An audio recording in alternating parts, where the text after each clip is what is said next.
Hi అండి. Number analogy short tricks. First question చూద్దాము. 196:563:7 ఎంత? ఇక్కడ పక్కన ఆప్షన్లు ఇచ్చారు మనకు. A option 10, B option 14, C option 13, D option 8. కానీ ఇందులో ఏదో ఆన్సర్ మనకు తెలియదు. యాక్చువల్గా క్వశ్చన్లలో ఫస్ట్ ఇస్తాడు 2 అంకెలు, తర్వాత నెక్స్ట్ అంకె యొక్క మిస్సింగ్ నెంబర్ ఆన్సర్ ఎంత అంటాడు. కానీ ఫస్ట్లోనే మనకు అంకె ఇచ్చి మిస్సింగ్ నెంబర్ ఎంత అని ఇక్కడ క్వశ్చన్ మార్క్ అడిగాడు. ఇప్పుడు మనం ఏం లేదు, సింపుల్గా ప్రాక్టికల్గా చేద్దాము. ఫస్ట్ దీన్ని తీసుకుందాం. 7 రావాలి మనకు 563తోనే. ఎలా అంటే 5 మల్టిప్లై చేద్దాం. +6 +3 ఈక్వల్ ఎంత? 14. దీన్ని డివైడెడ్ బై చేద్దాం. చేస్తే 7 అంతే కదా. 14/2 = 7 వచ్చేసింది కదా ఇది ఆన్సర్. సో దీని ప్రకారం ఇది కూడా వచ్చేసేద్దాం. 1 + 9 + 6 ఈక్వల్ టు ఎంత? 16/2 చేస్తే మనకు 8 వచ్చింది ఆన్సర్. ఓకేనా? అంటే ఆన్సర్ 8 అన్నమాట. So option is D. అంతేనండి. ప్రాక్టికల్గా లాజిక్తో సింపుల్గా చేయాలి. మనం ఆప్షన్లను చూస్తే అర్థమైపోవాలి మనకు ఆన్సర్. ఆ విధంగా లాజిక్తో ఈ యొక్క మిస్సింగ్ నెంబర్ని కనిపెట్టవచ్చు అన్నమాట. అలాగే రెండవ క్వశ్చన్ చూద్దాం. ఈ యొక్క క్వశ్చన్ ఫస్ట్ చూసుకుంటే, ఫస్ట్ క్వశ్చన్ మొత్తం మనం చదవాలి. 441:425 484 డాష్ ఆన్సర్ ఎంత అడిగారు. ఏం లేదు, ఫస్ట్ మనం క్వశ్చన్ చదివాము, ఆ తర్వాత ఆప్షన్స్ చూద్దాం. ఏ 459, బి 512, సి 446, డి 494 ఉంది. కానీ ఇందులో ఏదో మనకు తెలియదు ఆన్సర్. కానీ కొద్దిగా లాజిక్తోనే ఆలోచించాలి. మనకు ఫస్ట్ ఆన్సర్ ఫస్ట్ది ఇచ్చాడనమాట 2 అంకెలు. దీని ప్రకారం చూసుకుందాం. ఫస్ట్ ఎలా అంటే 441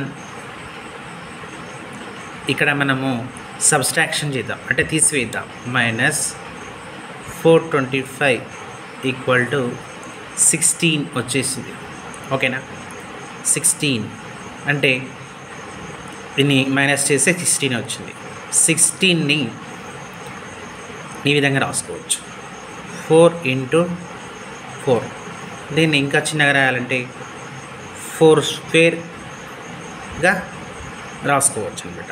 సో అట్లా ఈ ఫస్ట్ది ఆన్సర్ వచ్చేసింది. ఇప్పుడు రెండో దాని ఆన్సర్ ఎంతో మనకు తెలియాలి. ఇది ఒక క్వశ్చన్ అనమాట. ఇదే మనకు క్వశ్చన్.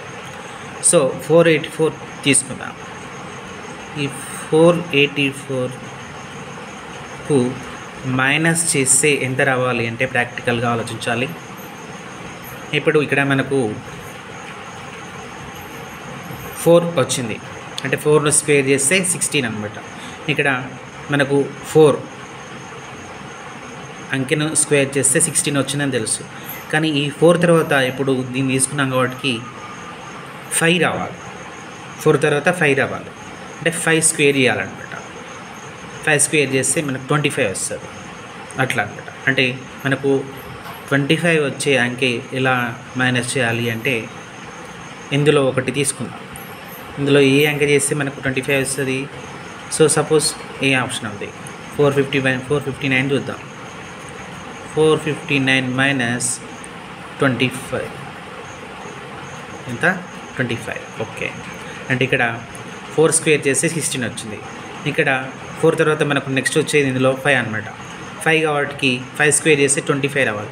25 రావాలి అంటే మనం ఈ ఆప్షన్లో ఏదైనా కానీ తీసుకుంటే 25 చూసాం, అంటే 459ని తీసుకున్నాం అనమాట. 459 తీసుకుంటే 25 వచ్చేసేది. సో ఆ విధంగా ప్రాక్టికల్గా మనం ఆప్షన్లో వెతుకొని 459ను ఇక్కడ తీసుకోవడం జరిగింది. కరెక్ట్గా 25 వచ్చింది. ఈ 25ని మనము ఈ విధంగా రాసుకోవచ్చు. 5 × 5 దీన్నే 5 స్క్వేర్గా రాసుకోవడం జరిగింది అనమాట. వచ్చింది కదండి. ఇక్కడ 4 స్క్వేర్ వచ్చింది. నెక్స్ట్ ఆల్ఫాబెట్ ప్రకారం 5 స్క్వేర్ కూడా వచ్చింది. అంటే మనకు ఈ 484కి సబ్స్ట్రాక్షన్ చేస్తే 459 చేస్తేనే 25 వచ్చింది. కరెక్ట్ ఆన్సర్ వచ్చింది కాబట్టి మనకు కావాల్సిన ఆప్షన్ ఈజ్ 459. అంటే ఆప్షన్ ఏ ఈజ్ కరెక్ట్ అనమాట. ఈ విధంగా మనము ఈ యొక్క నెంబర్ మిస్సింగ్ లెక్కలను సింపుల్గా చేసుకోవచ్చండి. Thank you. మీరు కూడా ట్రై చేయండి. ఈ యొక్క నెంబర్ ఎనాలజీ రీజనింగ్ ట్రిక్స్ను తెలుసుకుంటే, నెంబర్ మిస్సింగ్ లెక్కలను తెలుసుకుంటే ఎగ్జామ్లో చాలా ఉపయోగపడతాయి అన్నమాట. Thank you.